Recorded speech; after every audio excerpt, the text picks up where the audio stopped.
Professeur, est-ce que le Sénégal continue toujours d'être cette vitrine de la démocratie? Effectivement, le Sénégal est un pays particulier. Vous savez qu'on vote au Sénégal depuis 1848. Ces transformations politiques-là, qu'est-ce qu'elles traduisent exactement? Est-ce une rupture, une continuité ou tout simplement une recomposition? C'est tout cela à la fois. Lorsqu'on a eu cette élection présidentielle de 2024 avec tous ces rebondissements rocambolesques, nous avons vu le rôle remarquable du Conseil constitutionnel. Justement, ce Conseil constitutionnel-là a récemment pris une décision. Est-ce que ça va toujours dans le sens de cette stabilisation? Et c'était une question de procédure. L'Afrique peut tirer beaucoup d'enseignements de l'expérience sénégalaise. Il y a quand même un effritement de la confiance des citoyens envers ces institutions-là. Comment faire pour restaurer cette confiance-là? La confiance, c'est une ressource qui n'est pas palpable, mais qui est déterminante dans les relations entre gouvernants et gouvernés. Et je crois qu'à la base de la confiance, il y a d'abord la crédibilité des gouvernants. On oublie souvent que la démocratie n'est pas un produit de l'Occident. Quelle doit être vraiment la posture des organisations comme la CEDEAO? Si la CEDEAO faiblit à ce niveau, cela peut créer un effet de domino. Ceux qui réfutent la démocratie donnent l'argument de, par exemple, il faut qu'on règle le problème de la sécurité, il faut qu'on règle le problème de la famine, de l'économie et tout ça. Est-ce que l'un doit empêcher l'autre? C'est très curieux parce que ceux qui estiment parler au nom du peuple ne peuvent pas commencer par bâillonner le peuple. Ça n'a pas beaucoup de sens. Bienvenue dans Imagine Africa. Et si l'avenir du monde se dessinait aussi ici, sur le continent africain? Ici, on ne se contente pas de raconter l'Afrique. On donne la parole à ceux qui la pensent, la construisent et la transforment. Imagine Africa, c'est le podcast du Gorée en sous-titres qui donne la parole à des voix qui façonnent l'avenir du continent avec des idées, de l'engagement et de la vision. Aujourd'hui, nous avons le plaisir de recevoir le professeur Maurice Soudieck-Diong, professeur agrégé de sciences politiques à l'Université Gaston Berger de Saint-Louis du Sénégal. Il compte parmi les universitaires sénégalais de référence sur les questions de démocratie, de gouvernance et de transformation politique en Afrique. Chercheur et auteur de nombreuses publications scientifiques, il a à plusieurs reprises contribué aux travaux et aux initiatives du Gorée Institute, apportant ainsi son expertise au débat sur les grands enjeux du continent. Son regard nous aidera aujourd'hui à mieux comprendre ce que les évolutions politiques récentes du Sénégal peuvent nous apprendre sur l'avenir de la démocratie en Afrique. Professeur, bienvenue dans Imagine Africa. Merci beaucoup Mamadou, je suis très heureux de participer à cette émission d'Imagine Africa de Gorée Institute. Déjà par rapport à ma présentation, est-ce qu'il y a quelque chose que vous aimeriez ajouter? Je crois que vous avez fait une belle présentation. Je suis un enseignant-chercheur, un amoureux du savoir, un engagé pour la promotion de la démocratie, des droits humains en Afrique et la promotion d'avenir meilleur dans le continent. Il y a une question par laquelle nous ouvrons toujours ce podcast d'Imagine Africa. Et aujourd'hui, professeur, si vous deviez raconter l'Afrique à quelqu'un qui ne l'a jamais connue, par où commenceriez-vous? Je dirais que c'est un continent féerique. Féerique par sa flore, par sa faune, par ses paysages, mais que aussi c'est un continent où il y a des hommes et des femmes engagés qui, malgré les difficultés énormes, travaillent quotidiennement pour entretenir la flamme et l'espoir de la vie. À vous entendre, vous êtes optimiste pour le devenir du continent, c'est ça? Je suis optimiste par la qualité et le courage, la capacité de résistance et de résilience de ses habitants face aux difficultés existentielles. Allons maintenant dans le vif du sujet. J'aimerais qu'on commence par le Sénégal. Le Sénégal, pendant longtemps, on l'a conçu comme étant la vitrine de la démocratie en Afrique.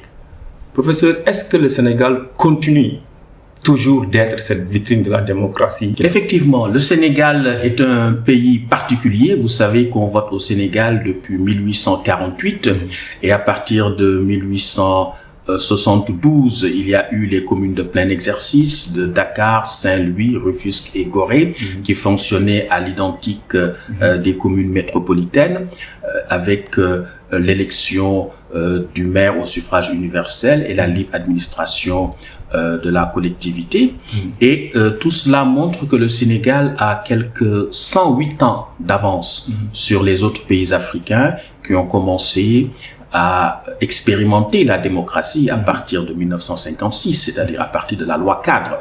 Donc le Sénégal a effectivement une grande avance et c'est un pays qui assurément est un modèle démocratique parce qu'il a su montrer à travers le temps, à travers cette histoire longue, son attachement aux valeurs, aux principes démocratiques, mais surtout la capacité à surmonter des crises politiques qui auraient pu faire basculer le pays, mais qu'avec la qualité du leadership, avec le sens du dépassement des hommes politiques que nous avons eus, le Sénégal est arrivé avec des institutions performantes, avec des capacités de régulation de la compétition politique à assurer la paix et la stabilité. En ce sens, nous pouvons dire que le Sénégal est un modèle démocratique en Afrique. Par rapport aux récentes transformations politiques, par exemple, je donnerai l'exemple de la nouvelle majorité à l'Assemblée nationale. Aujourd'hui, il y a aussi les débats sur les réformes et tout ça. Ces transformations politiques-là, qu'est-ce qu'elles traduisent exactement? Est-ce une rupture, une continuité ou tout simplement une recomposition? C'est tout cela à la fois. C'est une rupture dans le sens où vous avez bien remarqué que la plupart des formations politiques traditionnelles comme le Parti socialiste, comme le Parti démocratique sénégalais sont tombées en pamoison et on a vu la montée d'une force politique nouvelle, originale, qui est le PASTEF, patriote africain du Sénégal pour le travail, l'éthique et la fraternité. Donc on a eu de ce point de vue-là une rupture paradigmatique dans la constitution même de la structure du champ politique.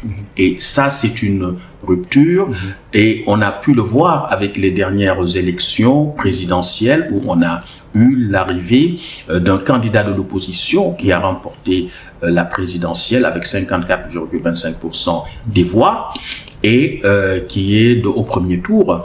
Et vous voyez bien que tous les autres candidats ont eu des scores dérisoires, sauf le deuxième, l'ancien Premier ministre Amadou Ba qui a eu 35%. Donc ça, c'est une rupture. Il y a aussi une rupture par rapport à la manière de faire de la politique dans une certaine mesure, parce que souvent les partis d'opposition, c'était des partis qui étaient pris dans les raies des relations clientélistes, et nous avons vu que le PASTEF a pu développer des sources de financement où c'est le militant lui-même qui contribue à financer les activités politiques. Et ça, c'est déjà aussi une rupture.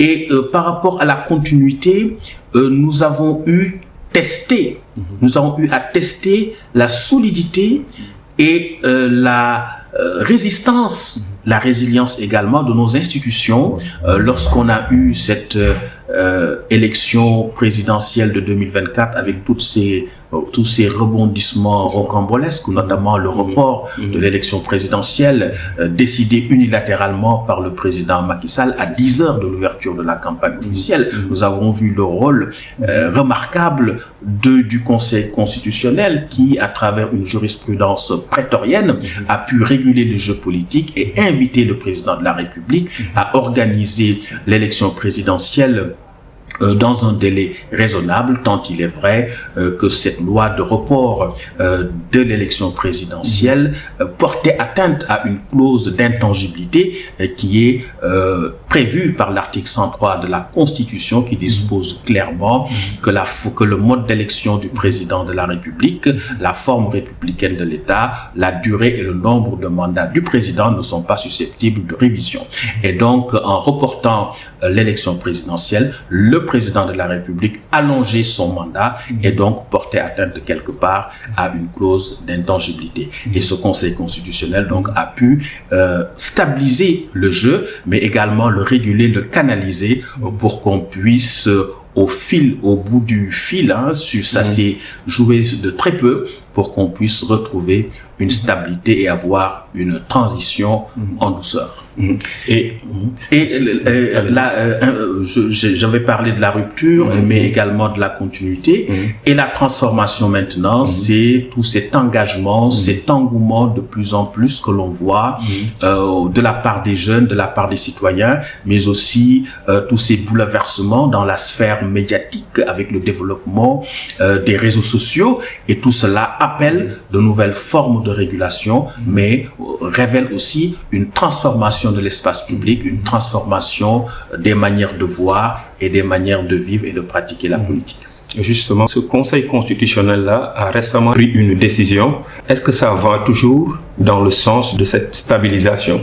Effectivement, le Conseil a pris récemment une décision pour rejeter pour inconstitutionnalité une proposition de loi sur la base de la violation de l'article 82 de la Constitution en ses alinéas 2 et 4 relativement au fait qu'une proposition de loi, lorsqu'elle entraîne des ressources supplémentaires, eh bien doit des dépenses supplémentaires doit préciser d'où est-ce qu'on tire ces nouvelles ressources pour financer ces dépenses. Ça n'a pas été le cas.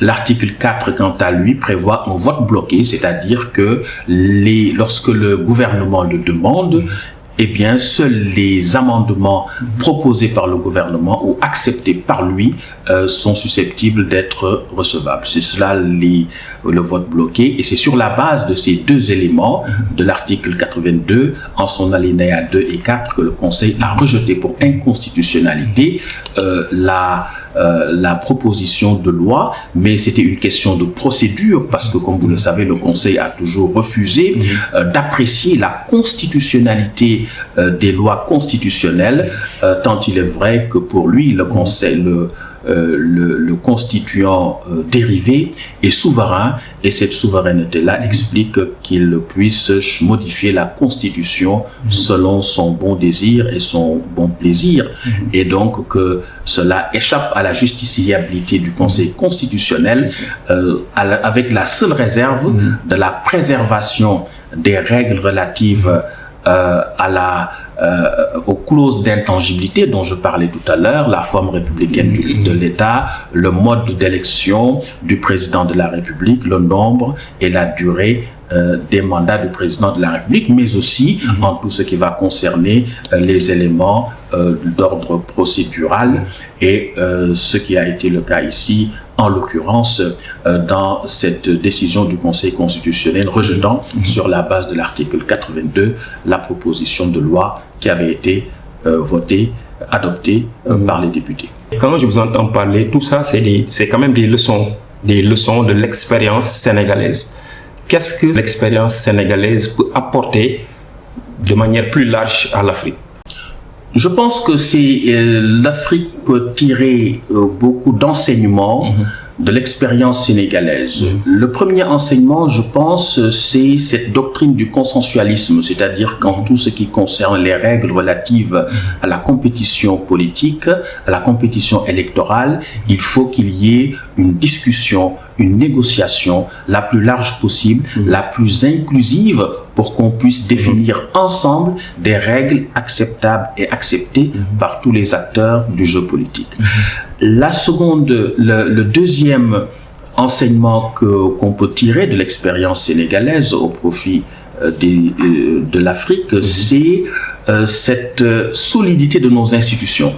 Et pour que les institutions soient solides, il faut que les institutions aient une capacité à développer une autonomie pour s'émanciper des volontés qui les ont produites et secréter à l'encontre de tous les acteurs en compétition des obligations de comportement. Et c'est ce qu'on appelle dans la théorie politologique l'autonomisation des institutions. Et cette autonomisation des institutions me semble cruciale. En plus de cette autonomisation des institutions, pour pouvoir réguler correctement le jeu politique, pour pouvoir saisir la politique par le droit, pour parler comme le doyen Louis Favoreux, il faut également, la troisième dimension, c'est l'intériorisation, c'est-à-dire comment les valeurs, les principes, les règles qui sont à la base des institutions sont intériorisées, socialisées par l'ensemble du corps social. Cela demande un travail d'éducation, un travail de sensibilisation et un travail de tous les jours pour effectivement que ces valeurs, ces principes puissent s'incarner en chaque citoyen sénégalais. Par rapport à ces institutions-là, on sait qu'il y a des défis quand même démocratiques au Sénégal. Qu'est-ce qu'ils traduisent exactement ? Est-ce une fragilité de nos institutions ou une demande de renouvellement des pratiques politiques surtout? La démocratie, elle est toujours un système qui est homéostatique, c'est-à-dire cette capacité à avoir un certain recul par rapport à lui-même, ce système, pour corriger et dépasser ces imperfections. La démocratie est toujours à faire et à parfaire. Et donc les défis démocratiques qui se posent sont continuels et ils sont liés à la stabilisation du pays, à la détermination des uns et des autres à poursuivre cette logique de la négociation, du dialogue, pour ensemble toujours trouver les compromis dynamiques qui sont nécessaires à la régulation du jeu politique, du jeu démocratique, mais aussi d'avoir à cœur de rester dans le sillage de l'institutionnalisation de la démocratie, c'est-à-dire de toujours faire en sorte que la violence soit mise hors du jeu politique et du jeu électoral. Par rapport à ces institutions-là, toujours, il y a quand même un effritement de la confiance des citoyens envers ces institutions-là. Comment faire pour restaurer cette confiance? La confiance vient du latin filio fides, qui signifie la foi. Donc la confiance, c'est une ressource qui n'est pas palpable, mais qui est déterminante dans les relations entre gouvernants et gouvernés. Et je crois qu'à la base de la confiance, il y a d'abord la crédibilité des gouvernants. Cette crédibilité des gouvernants qui passe par leur exemplarité. Et cette exemplarité passe par leur intégrité, c'est-à-dire la capacité à mettre au cœur de l'action publique et politique les préoccupations des citoyens et à utiliser judicieusement les ressources publiques au service des populations. Et qu'on puisse, à travers des réalisations concrètes, voir effectivement ce qui est fait de l'argent de tous pour donner un sens, un contenu, une signification effective à la notion de république, res publica, c'est-à-dire la chose de tous. Je crois que ça, c'est d'abord un impératif, exemplarité, intégrité, efficacité dans l'action politique. Je crois que ce sont les trois maîtres mots qui devraient permettre de renouer avec cette confiance tant nécessaire et ô combien déterminante dans les relations entre élus et citoyens électeurs. Dans tout ça aussi, il y a les jeunes, l'aspect jeune. Parce qu'aujourd'hui, les jeunes ont beaucoup d'attentes quand même. Les jeunes veulent même être aux affaires. Comment analysez-vous cette nouvelle donne? Ah oui, c'est une question extrêmement intéressante et délicate aussi, puisque l'Afrique compte 1,4 milliard d'habitants, avec 41% de la population qui a moins de 15 ans. Au Sénégal, 75% de la population a moins de 35 ans. Donc nous avons une structure de la population qui est marquée par sa jeunesse. Et tous ces jeunes ont des aspirations, ils ont la force, ils ont ils sont à fleur de l'âge, ils veulent être intégrés économiquement, professionnellement, socialement. Donc c'est des défis du système éducatif, défis du système économique. Donc tout cela fait que la jeunesse est à la fois une force et une faiblesse. C'est Mao Tse-tung qui disait par rapport aux dividendes démographiques qu'une bouche à nourrir, c'est 2 mains pour travailler. Donc c'est essentiellement cela qui pose problème et nous ramène à toutes ces problématiques de l'efficacité économique à travers l'industrialisation, à travers la prise en compte des besoins des populations, surtout de l'intégration des jeunes par le travail, par l'emploi, par l'éducation, par la formation, mais aussi par la participation politique afin qu'ils puissent être placés au cœur des mécanismes de prise de décision, puisqu'on ne peut pas prendre des décisions efficaces, des décisions qui transforment fondamentalement la société qualitativement et positivement, sans prendre en compte cette frange aussi importante de la population. Et qui parle de jeunes parle forcément de ces nouvelles méthodes de contribution tout simplement à la démocratie, cette nouvelle méthode d'utiliser la citoyenneté. Aujourd'hui, le numérique surtout, comment le numérique pourrait contribuer à approfondir la démocratie? Le numérique est un outil puissant pour la démocratie, mais également pour toutes les autres instances de la vie sociale, dans les relations interhumaines, dans l'économie, dans la politique, dans la citoyenneté. Donc le numérique est aujourd'hui un enjeu sociétal majeur, mais le numérique aussi, il est ambivalent, puisque on voit qu'à travers le numérique, on peut constater, pour le déplorer, certaines dérives à travers les injures, à travers les attaques crypto-personnelles, à travers le rabaissement du niveau et de la qualité du débat public et politique. Et comme vous le savez, dire le monde, c'est le faire advenir. Mal nommer les choses, c'est rajouter au malheur du monde, comme dirait Albert Camus. Donc il faut faire très attention parce que le langage a une valeur performative. C'est ça. Et c'est extrêmement dangereux que l'on donne le micro à tout le monde ou que qu'on laisse tout le monde dire n'importe quoi, parce que cela peut avoir des conséquences néfastes sur le vivre ensemble, sur la paix, sur la stabilité du pays, avec le développement des fausses nouvelles, des fake news, le développement des attaques crypto-personnelles, j'en parlais tout à l'heure, et toutes ces dérives liées aux injures et autres. C'est là le danger des réseaux sociaux, mais qu'il faut peut-être davantage réguler sur le plan judiciaire, parce que lorsqu'il y a des infractions qui sont commises à travers le numérique, il faut que l'appareil judiciaire puisse agir de manière diligente et de manière efficace pour apporter des sanctions à la mesure des infractions qui sont commises, mais aussi il faut une dimension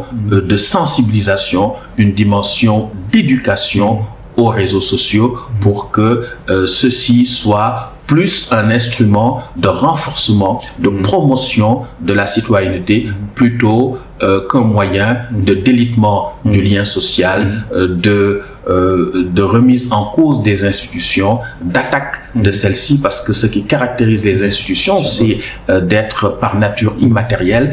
Dès lors, lorsqu'on est en train de les détruire, de les déconstruire, on le fait souvent sans s'en rendre compte. Donc c'est un aspect très important qu'il faut prendre en compte afin de pouvoir canaliser judicieusement, efficacement les réseaux sociaux pour en faire des instruments de promotion de la citoyenneté et non pas des instruments de déstabilisation de la démocratie et des institutions. Concrètement, aujourd'hui, comment mieux intégrer en tout cas les aspirations de la jeunesse dans les processus de prise de décision, concrètement? Je pense qu'il faut d'abord des instances où les jeunes peuvent s'exprimer, où on peut imaginer des institutions de représentation de la jeunesse. Ça, c'est un premier point. Et que aussi, qu'il y ait davantage de jeunes au niveau des instances de décision.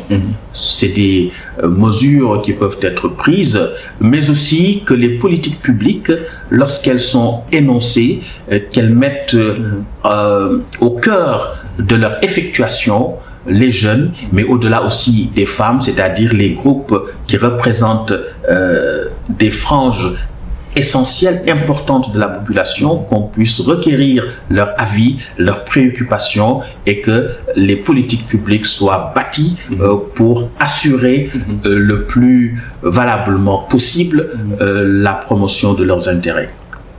Professeur, si on jette aujourd'hui un regard plus vaste, c'est-à-dire en Afrique, si on voit la démocratie de manière générale en Afrique, est-ce que la démocratie est en train de traverser une crise ou bien on assiste tout simplement à une refondation? La démocratie en Afrique comme ailleurs traverse une crise. C'est une crise de la représentation. Michels déjà parlait de la loi d'airain de l'oligarchie, c'est-à-dire cette capacité qu'ont la structure dirigeante d'une organisation à s'émanciper de la base et à défendre des intérêts qui lui sont propres. Et aujourd'hui également, la démocratie est menacée par le populisme, la démocratie est menacée par l'inefficacité des gouvernants dans la prise en compte des aspirations des populations, dans la pertinence des politiques publiques, dans l'efficacité, dans les résultats. Et donc tout cela fait que la démocratie en Afrique comme ailleurs est en crise. Mais ici en Afrique, nous avons encore des problèmes plus dirimants, puisqu'il y a des problèmes d'ordre sécuritaire. Or, vous savez que la sécurité, c'est le premier des droits. Depuis le Léviathan de Thomas Hobbes ou le contrat social de Jean-Jacques Rousseau et autres, il ne peut y avoir de promotion de droits que si et seulement si la sécurité est assurée.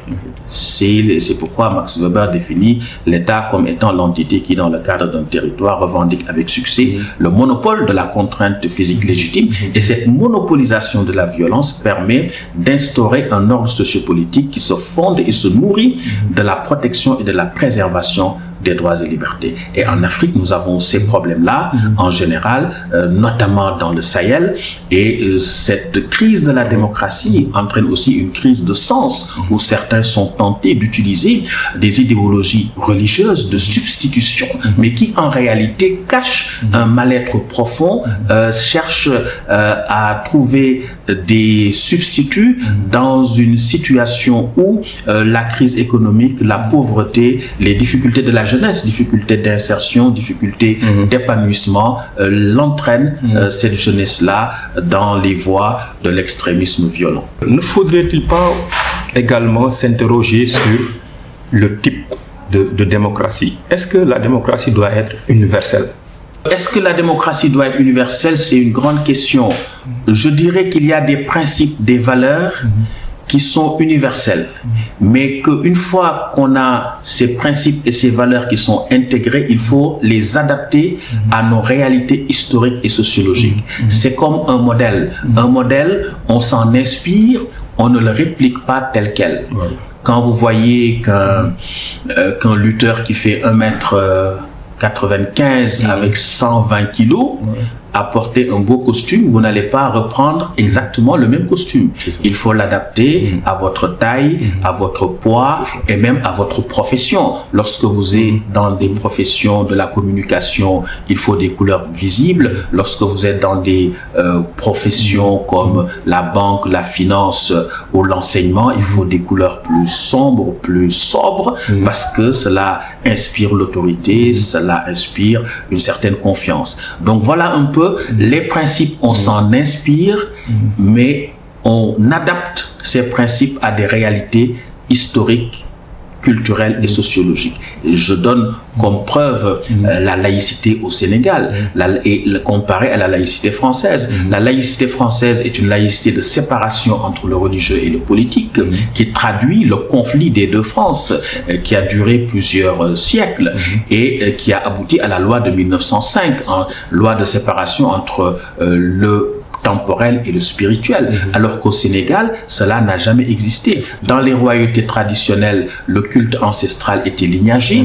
donc le roi ne pouvait pas imposer un culte à ces sujets puisqu'ils n'avaient pas les mêmes ancêtres. Donc on avait une laïcité de fait. Dans la société également, on avait la distinction entre les Serigne Lamb et les Serigne Faktal, c'est-à-dire les gouverneurs de province et les enseignants qui étaient donc dans la vulgarisation du Coran. Et après, nous avons eu la présence des marabouts dans les cours royales, comme des cadis, des juges, comme des préparateurs mystiques, comme des secrétaires. Et c'est ce qui a continué jusqu'à donc la colonisation, avec ce que Chris O'Brien va appeler le contrat social sénégalais entre le marabout et le prince. Et c'est ce qui a fait que, au moment de l'indépendance, Léopold Sédar Senghor, déjà à partir de 56, à partir de 51 même, lorsqu'il a quitté le BDS, la SFIO pour fonder le BDS en 48, à partir des élections de 51, profitant de l'évolution de la citoyenneté, il va nouer des relations avec le monde rural, notamment les marabouts, pour s'imposer. Et c'est comme cela qu'on a eu au Sénégal une coproduction du pouvoir politique avec le pouvoir religieux.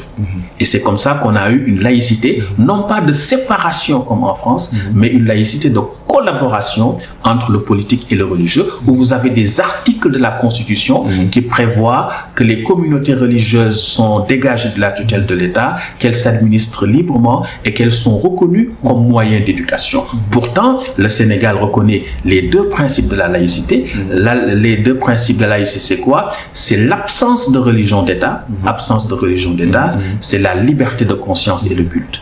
Mais nous avons non pas une laïcité de séparation stricte, voire un laïcisme, mais nous avons une laïcité de collaboration. Donc vous voyez bien qu'on a pu prendre les valeurs essentielles, absence de religion d'État, liberté de conscience et de culte, et les adapter à nos réalités historiques, culturelles et sociologiques à travers cet exemple de la laïcité sénégalaise, une laïcité de collaboration entre le politique et le religieux. Donc pour résumer, c'est dire que les principes, on s'en inspire, mais une fois qu'on s'est inspiré de ces principes, on les adapte à nos réalités historiques, culturelles et sociologiques. Donc si on vous comprend, le Sénégal a su faire ce travail de repenser la démocratie et de l'adapter à ses réalités. Mais ce que je voudrais vous demander, c'est est-ce le cas, par exemple, de manière plus globale en Afrique et notamment au Sahel? Et si ce n'est pas le cas, qu'est-ce qui bloque vraiment? En réalité, ça c'est une dimension. C'était pour éviter de penser qu'il y a une extraversion radicale du sens, en estimant que la démocratie nous est tombée dessus, qu'il y a une impossibilité d'acclimatation des institutions sophistiquées qui nous seraient venues de l'extérieur. On oublie souvent que la démocratie n'est pas un produit de l'Occident. Déjà en 1236, on a la charte du Mandé qui prévoyait déjà des droits et libertés. Ici au Sénégal, nous avons eu le mythe de Silmang Maron, 1420 de notre ère, où le roi le roi du Sine qui avait été intronisé, Silmang Maron, son père lui avait dit Baref Guignawek, ne sois pas rassasié qui oublie. Et lorsque son père est revenu pour lui rendre visite dans une apparence négligée, il a été mis en attente pendant longtemps et là d'attendre, dépité, il est parti. Et en s'en allant, il a emporté avec lui la mer qui était la source de prospérité du royaume. Et il a laissé le sel en consolation pour dire que le sacré était un moyen de limitation du pouvoir. Cheikh Anta Diop parle des royautés précoloniales comme des monarchies constitutionnelles. En 1776, avant la Révolution française c'est 1789, nous avons eu au Fouta la révolution Torodo de Thierno Souleymane Baal qui imposer des principes de limitation du pouvoir. Choisissez un homme sérieux, travailleur, compétent, savant, qui n'accapare pas les ressources du pays pour lui-même ou pour ses enfants. Si vous voyez les richesses de l'imam augmenter, combattez-le. S'il s'entête, poursuivez-le et chassez-le.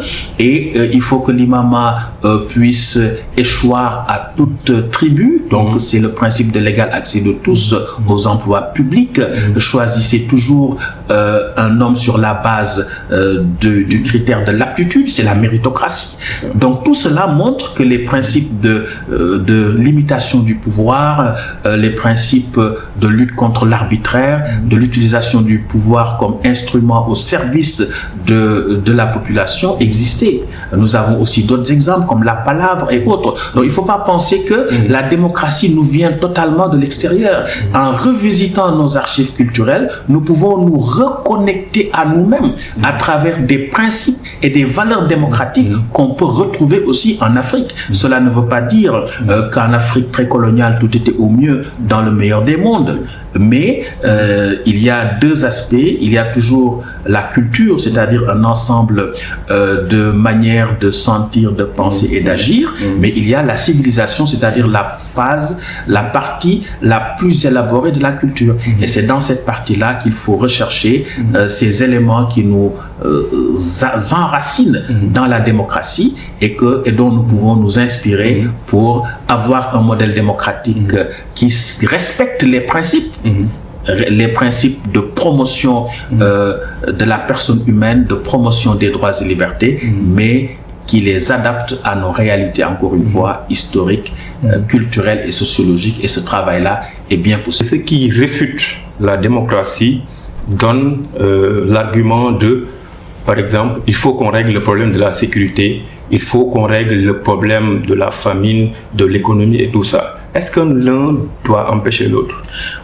C'est très curieux parce que ceux qui estiment parler au nom du peuple ne peuvent pas commencer par bâillonner le peuple. Ça n'a pas beaucoup de sens. L'article 3 de la Constitution sénégalaise le dit très bien et c'est un peu la même chose dans plusieurs autres constitutions africaines. La souveraineté appartient au peuple qui l'exerce par référendum ou par ses représentants.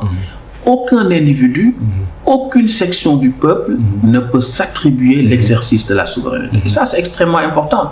C'est-à-dire qu'au nom de quoi vous vous imposez par les armes, vous prétendez parler au nom du peuple, alors que le peuple ne s'exprime pas, alors que les droits et libertés sont bâillonnés, alors que les populations sont réprimées, il y a des personnes qui sont torturées, emprisonnées, des enlèvements, et on prétend parler au nom du peuple. C'est une aberration. C'est-à-dire que on ne peut pas parler au nom du peuple tout en refusant au peuple de pouvoir s'exprimer. L'autre chose également, c'est que ces régimes qui se sont réclamés de cette légitimité fondée sur la nécessité d'asseoir la sécurité n'ont pas mieux fait que les civils. Donc, du coup, cette ressource légitimatrice s'est érodée, pour ne pas dire a complètement tari. Troisième chose, c'est que vous ne pouvez pas dire que nous n'organisons la démocratie que tant que tous les problèmes ne seront pas réglés. Parce que de toute façon, même dans les pays les plus riches, les plus démocratiques, les plus développés, il n'y a aucun pays où tous les problèmes sont réglés. Donc si on attend que tous les problèmes soient réglés pour instaurer la démocratie, autant dire que c'est des régimes autoritaires ad vitam aeternam qui seront institués, ce qui est inacceptable. Donc, si on vous entend parler, donc on a besoin de quelques évolutions quand même, que ce soit institutionnelles, démocratiques et politiques. Maintenant, vous, quelles sont ces évolutions-là qui vous semblent vraiment nécessaires pour une Afrique résiliente? Ces évolutions, c'est d'abord de pacifier les règles relatives à la conquête du pouvoir, pacifier et rationaliser la conquête du pouvoir. C'est un premier impératif. Ensuite, promouvoir et protéger les droits et libertés des citoyens et l'état de droit. C'est un impératif. Ensuite, travailler à régler les questions sécuritaires et les questions économiques. Je pense que si on a une convergence sur ces chantiers qui sont fastidieux, mais qui ne sont pas impossibles à réaliser. Je crois que l'Afrique peut davantage connaître la paix, la stabilité et la prospérité, mais aussi, j'avais dit promotion de l'état de droit, mais promotion aussi d'institutions, des institutions fortes. Fortes en quoi? Fortes parce qu'elles ont une capacité à s'autonomiser par rapport aux acteurs et qu'elles ne puissent pas être téléguidées, manipulées, instrumentalisées par les acteurs politiques et qu'elles puissent imposer à ces acteurs des obligations de comportement sur la base d'une interprétation stricte de la loi au profit de l'intérêt général, au profit de la paix et de la stabilité. Et là, on ne peut pas ne pas évoquer le rôle des organisations comme la CEDEAO. Dans ces cas-là, quelle doit être vraiment la posture des organisations comme la CEDEAO? La CEDEAO, c'est une organisation essentielle qui a fait beaucoup de réalisations en matière d'intégration africaine, mais c'est une organisation qui doit préserver les principes démocratiques. C'est extrêmement important parce que si la CEDEAO faiblit à ce niveau, cela peut créer un effet de domino et cela peut inciter d'autres pays à s'engager dans des voies de régimes d'exception et ces régimes d'exception qui imposent des transitions sans fin, cela est inacceptable dans une Afrique qui se veut une Afrique démocratique et qui se veut une Afrique respectueuse des droits et libertés, parce que si on laisse se développer des régimes de cette nature, eh bien qui veulent se perpétuer au pouvoir sans limitation de temps, on n'est plus dans une transition, parce que ce qui fait la caractéristique principale de la transition, c'est qu'elle est un laps de temps court entre l'effacement d'un régime autoritaire et l'avènement d'un régime démocratique. Donc il est inacceptable qu'on puisse avoir des transitions de 10 ans et plus, et pire encore, des transitions sans horizon temporel. C'est une aberration totale et c'est inacceptable, d'autant plus que cela va de pair avec la violation des droits et libertés, que cela va de pair avec la dégradation de la situation sécuritaire qui entraîne fatalement une dégradation des conditions économiques et qui entraîne aussi fatalement des violations massives des droits et libertés. Si on évoque la CEDEAO, on ne peut pas ne pas parler, c'est une petite parenthèse, de la nouvelle présidence. C'était le Sierra Leone Madabio. Maintenant, c'est le président sénégalais Bassirou Diomaye Faye. Par rapport à ce changement, est-ce qu'il y a vraiment des attentes?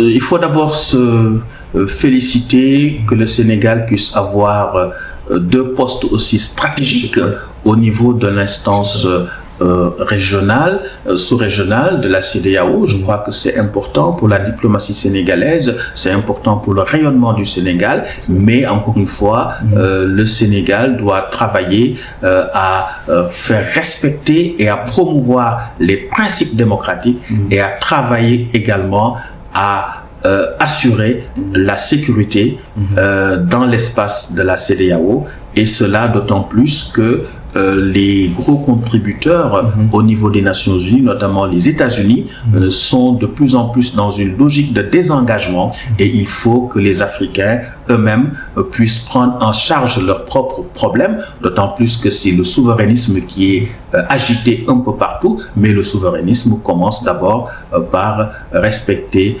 ses cotisations, s'en acquitter régulièrement, et puis mettre en place les institutions, mais aussi les moyens humains, financiers, logistiques nécessaires pour assurer pleinement la sécurité dans l'espace de la CEDEAO, mais aussi promouvoir le développement économique, mais veiller à ce que la démocratie également soit de mise et qu'on ne puisse pas voir se développer des régimes d'exception qui non seulement sont transgresseurs et négateurs des droits et libertés des citoyens, mais également qui veulent se maintenir au pouvoir ad vitam aeternam sans organiser d'élections. Vous avez fait un diagnostic de l'état actuel de la démocratie en Afrique. Maintenant, je voudrais savoir le regard que vous portez sur ces systèmes démocratiques-là pour les prochaines années à venir? Pour les prochaines années, je crois que si on a une lecture réaliste, c'est un avenir assez incertain parce qu'il y a beaucoup de défis à relever, défis de la pauvreté, défis de la sécurité, défis de la multiplication des régimes autoritaires et des régimes issus des coups d'État. Donc tous ces défis-là fragilisent un peu la démocratie, mais aussi toutes les problématiques relatives à la corruption, à cette césure, ce déficit, voire même ce défaut de confiance entre gouvernants et gouvernés. Tout cela fait que c'est un avenir assez incertain, mais comme je vous disais à l'entame de mon propos, l'Afrique, c'est aussi des hommes et des femmes courageux, déterminés, qui en tout état de cause, veulent entretenir la flamme de la vie et de l'espoir. Pour terminer, et dans la même dynamique, quelle Afrique imaginez-vous dans 10 ans?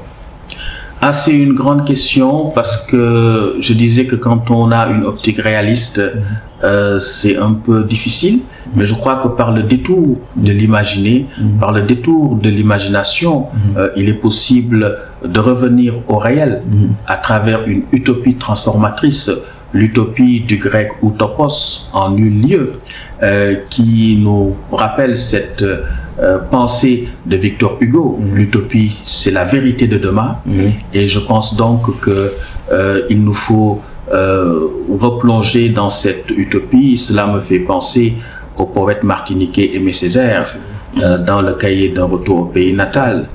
Et voici ma prière virile, que je n'entende ni les rires ni les cris, les yeux fixés sur cette ville que je prophétise belle. Donnez-moi la foi sauvage du sorcier, donnez à mes mains puissance de modeler, donnez à mon âme la trempe de l'épée, je ne me dérobe point.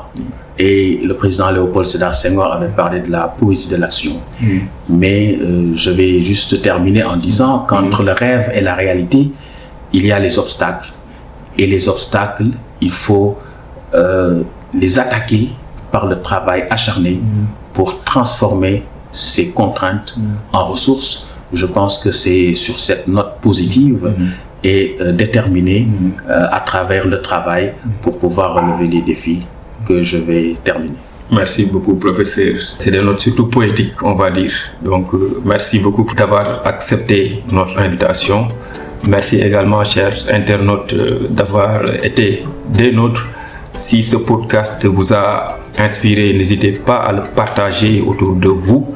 Et on se donne rendez-vous à bientôt pour un autre numéro. D'ici là, continuons à imaginer l'Afrique.